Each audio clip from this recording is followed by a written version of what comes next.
Yun mga paps, good morning sa inyong lahat. At ngayong araw ay mag-review tayo ng Immortal Belt Bag version 4 o tinatawag na moto bag ng Immortal.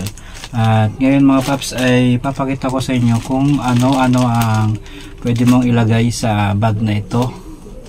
At ito siya mga paps, napakaganda. Kaya ano pang ginagawa mo? I-review na natin. Yun mga paps, ito na nga yung ating belt bag version 4 ng Immortal, tinatawag din na moto bag. Syempre mga paps, may kasama siyang free sticker mula sa Immortal. Ito siya mga paps, napakaganda. Ayan, pag bumili ka niya may kasama ng free sticker. At syempre mga paps, dako na tayo dito sa ating belt bag. Kung makikita mo mga paps, meron na siya ditong lagayan ng susi, bali dalawa siya, at meron ditong maliit na dalawang buckle. I-open mo lang ito mga paps para mabuksan mo yung pinakang main na bulsa nitong belt bag. Ito mga paps, open na natin ito. Yan, pag open mo siya mga paps, itaas mo lang ganito, makikita mo agad ang logo ng Immortal. Ito mga paps. At syempre pag open mo, meron siya ditong bulsa na parang style niya ay lambat. Ito mga paps, yan, pwede ka maglagay dyan ng mga papel o kung ano-ano pwede mong ilagay mga paps. Sa akin naglagay ako dyan ng face mask kasi ginamit ko na itong belt bag na ito. Ayan mga paps, napakaganda mga paps. At syempre dito sa pinakang main, ito mga paps, dalawa na rin ang kanyang zipper mga paps. At kung makikita mo mga paps, ang kanyang zipper ay napakaganda na. Ayan, napakaganda ng quality. At pag open mo mga paps, ayan, meron ako nang nilagay dyan na mga gamit kasi nga ginamit ko na ito kanina. Pagbukas niya, meron siyang reflectorized dito, and then syempre ang logo ng Immortal. At dito sa side na ito ay malaki siya, madami kang mailalagay. At dito din sa kabila niya, malaki din ang space niya, kaya madami kang mailalagay.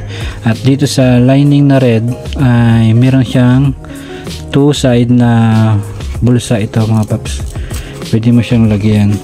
At dito sa kabila, ito din. At ito, pwede mo siyang lagyan ng ballpen dito mga paps. Ayan, malaki siya mga paps. At syempre meron pa siyang isang pocket dito. Ayan, dito sa part na ito, malaki siya mga paps. Diyan ko nilalagay yung cellphone ko dito mga paps. Ito mga paps, yan. And then meron pa siya ditong isang packet. Yan mga paps, yan, diyan ko nilalagay yung mga iba kong gamit. Yan, napakalaki din yan mga paps.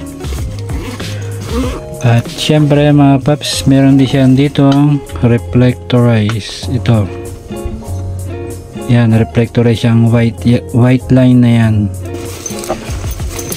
At pagtapos dyan mga paps, wait lang, balik lang natin tong kanyang buckle. At sa side naman, kung makikita mo, meron siyang card o lagayan ng RFID, yan, license, basta mga card pwede mo siyang ilagay dito. Kanina nilagyan ko siya dyan ng ticket. Ayan, naka-velcro na rin siya.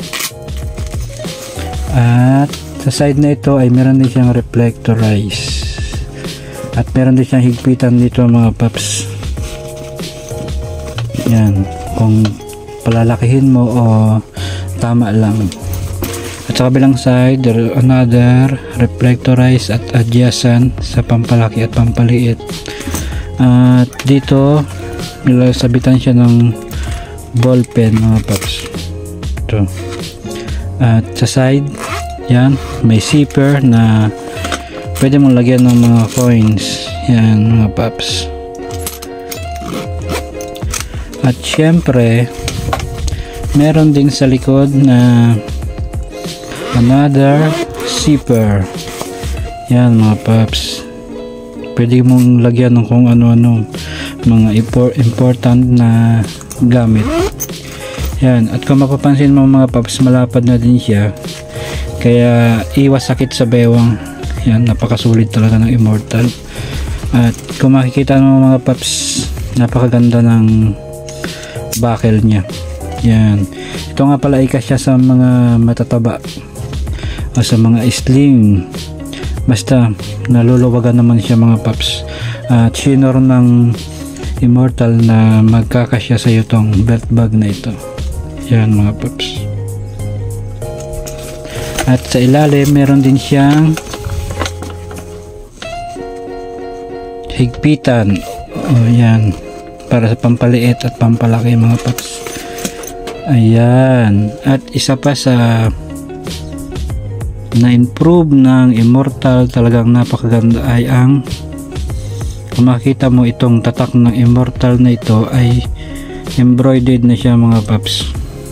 Ayan, kung makikita mo, embroidered na yan. At yun na nga mga paps, no, base sa kanyang description, ang pinakang main fabric ng belt bag na ito ay Cordura and ballistic nylon.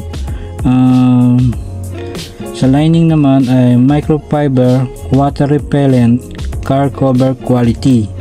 At syempre, yun na nga, sinabi ko sa inyo, meron siyang 2 main pocket, 1 front pocket, 1 flip cover pocket, 1 back pocket, 3 inner pocket, at 2 RFID card side pocket, at 1 side coin ticket pocket, at 2 key holder, at water repellent lining.